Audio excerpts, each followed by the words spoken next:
Sa ilang netizens ay mukhang gets na at malinaw sa kanila ang tungkol sa pag-alis ni Angelica Kang sa Batang Quiapo. Maaring hindi lingid sa kaalaman ng publiko ang dahilan kung bakit saglit lamang ito sa nasabing serye ni Coco Martin.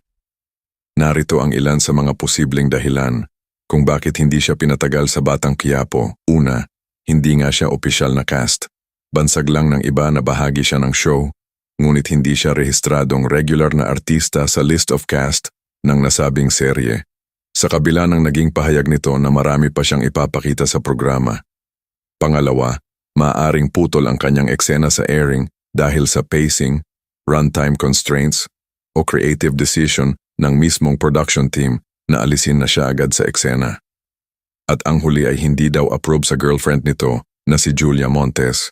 Base kasi sa mga latest interview nito ay madalas nababanggit ang tungkol sa mga babae na nalilink o dumidikit sa aktor. Palaban kasi si Julia sa mga sagot nito na agad namang kinonek sa Viva Max Queen na si Angelica Kang